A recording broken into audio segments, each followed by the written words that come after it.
Hi everybody, welcome to another Chats with Chaudhry. I hope you're safe and well. Today I'm joined by Bob Galvin, who is VP Applied Markets at Bruker Daltonics. And today we're going to be talking about high resolution screening for food environmental samples. So Bob, lovely to meet you. And you, Rizwan, how are you doing?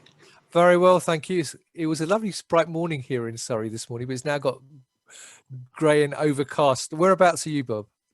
I am just west of Maidenhead on the River Thames in a place called Marlow. All right, yeah, I know. Yeah, so that's quite nice. Well, hopefully it'll be sunny where you are because it's got cloud and overcast. It's not raining yet, anyway. Yeah, well, that's a plus then anyway. So before we start talking about high resolution screening, perhaps you can tell people a little bit about your business unit at Bruker Daltonics and your role within it. Okay, let me start with Bruker first, because Bruker makes a lot of high-end mass spectrometer systems whose focus is mainly on cancer biomarker discovery, drug discovery, and proteomics as well.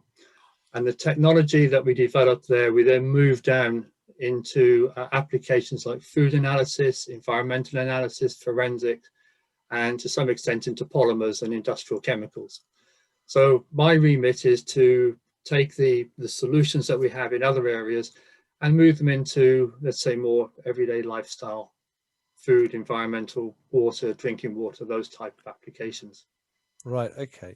And before we start talking about high resolution screening, can you just, I mean, how has, obviously you're working from home today, as we all are, we're all in lockdown in the UK at the moment, and we have been obviously on and off since March, and that applies obviously globally. So how has COVID impacted the way you work with your customers and support your customers?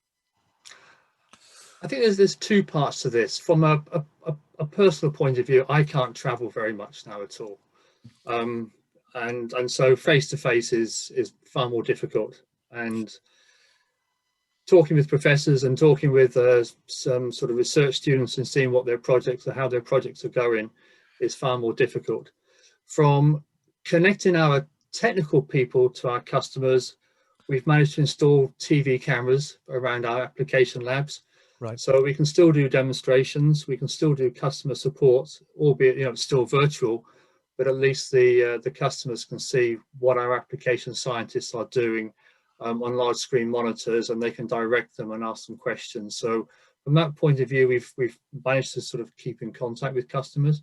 But in terms of having people on site, it is far more difficult and far more limited now in terms of traveling. Right, okay. So let's talk about high resolution screening. For someone like me, who is a layman, I'm not a scientist. So what actually is, what do you mean by high resolution screening, and how would people use it in relation to food environmental samples? Sure. So let me go back in history a bit. As we got more in tune with wanting to test the water we were drinking and food we were eating, the best system for doing this was something called a triple quadrupole mass spectrometer. And that will look at whatever you tell it to look at, but you have to tell it what to look for. It's like sitting on a motorway bridge and saying, I only want to look for red cars, and how many do you see? Whereas with high resolution systems, you have more specificity, and so you have a much broader outlook. You can look for everything. You don't have to know what you're looking for before you start. You count everything, you analyze and acquire the data for everything, and then you go back and sift the data. So it's a bit like taking a film of everything that's running underneath a motorway bridge and then deciding what you want to do with it afterwards. So it gives you far more scope. So the big difference is that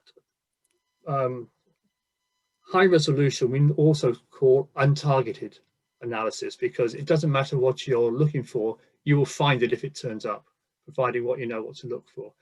Whereas with targeted analysis, you have to tell the system what you want to look for before you do the analysis. So if you make a mistake there, then the only way to get the information is to reanalyze the sample, re-inject the sample in the system. Right, okay. And so if we're applying that to food environmental markets, what challenges does it help address people in those markets meet? So the main challenge it helps address is to see if there's anything additional in terms of contamination to what the regulations are asking for. And there's a couple of very good examples of this that have happened in the not too distant past. I think a lot of people still remember the Sudan red in chilies, in chili powder, and all of the food recall that had to be done because the chili powder had been colored with red dye to make it look more attractive and to attract a higher price in the market. Of course, industrial dye that was used is not very good for human health, so there's a lot of food recall. Targeted analysis wouldn't have picked that up because the regulation doesn't ask for analyzing Sudan red, or analyzing the dye. But untargeted analysis would have shown a very large extra peak, which you then could have investigated and found to be something irregular. Right. And stopped at an early stage. The other example is the melamine in the baby milk scandal. Quite a few babies were hospitalized, especially in China, and they'd added something to the milk powder to make it, to be able to charge a higher price for it. Right. It had a detrimental effect on the young infants, unfortunately. Right. I mean, you mentioned obviously the differences between high resolution and triple quad, but what are the main benefits of using a high resolution screening workflow? The single main benefit is that it collects all of the data all of the time and then allows you to retrospectively analyze anything. So as well as looking for the compounds which you want to target, you also get a whole host of other information about anything else that is in your sample that may not be targeted. And so you can go and search that either immediately after doing the analysis, or if you store your data file for 2 years, you can retrospectively analyze that data file in 2 years' time to see if there's anything emerging coming through when the start of a change happened. Right. Okay. And you mentioned obviously triple quad earlier as well. So in terms of how it works, how does it work compared to a triple quad method? Well, a triple quadrupole method, I should say at the beginning, is usually more sensitive. So it is a targeted method. And the triple quadrupole just looks for the 20, 30, 50, maybe even 100 compounds that you want to look for. Right. It looks at those sequentially all of the time. Whereas with a high resolution method, we do continual looped scanning. So one scan, we look at molecular ions. So we get the molecular weight of a compound. And then a few milliseconds after that, we have a complete MSMS fragmentation pattern of everything that is eluting from the HPLC column or the GC column. We can run this in both liquid and gas phases.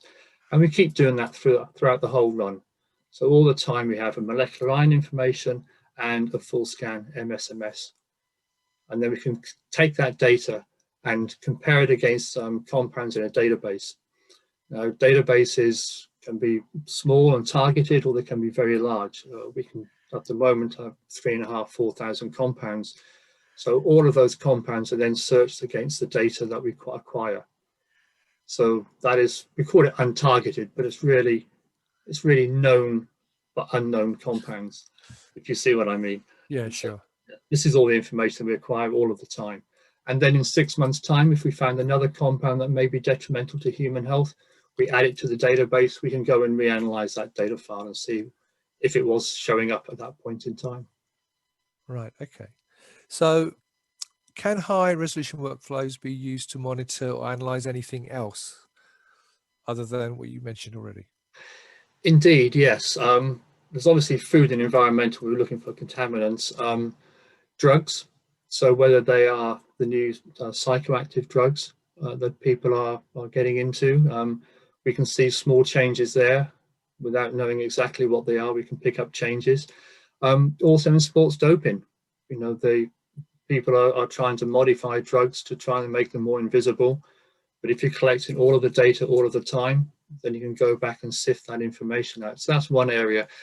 The other area we're seeing quite a lot of increased popularity in is food authenticity. Yep. So what the systems can do is you can tell the system this is an authentic sample of, say, wine or olive oil, and it will take a profile, it will take a fingerprint. And then once you've done that a few times to get good statistical accuracy, you can then test your unknown samples. So has a wine or olive oil been adulterated with anything? Because if anything is added, then the fingerprint will change slightly, and you can see where that change is, and you can actually understand what the adulteration is. So food authenticity is also now getting quite popular using this technology. And of course, a lot of this is based around how powerful is the software. And this is something else we do with our software group, is look at new workflows and adding more power and simplicity to make the solution easy to use in high throughput laboratories.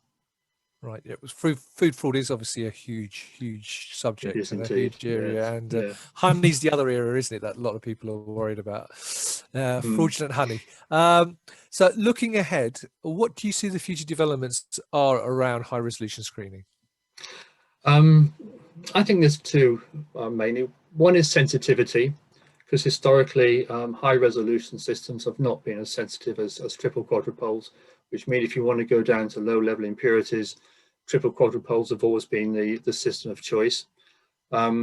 We've been working on this now for many months, and I think in a few months we'll have some, let's say, very powerful new technology coming online, which will, I think, pretty much match where triple quadrupoles are. So that opens up a new region for us.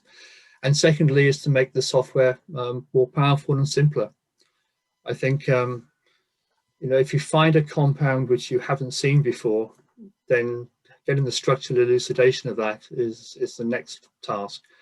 And there's a lot of information on the web, so I think having software which automatically understands, I've got some data here which I don't have in my database, let me see if I can go and automatically interrogate the World Wide Web and see what I can find to aid structural elucidation for the analyst, without the analyst having to do a lot of the work. So I think that's where we're heading towards. That's really interesting. Yeah, and I've obviously use of AI as well and other things like that to really sort of develop it, right? Indeed. Yeah. Well, great. Well, thank you very much for that. I know it's a really interesting topic. I think you give me sort of a top end, high end overview of the subject. If people wanted to know more about high resolution screening, where could they get more information?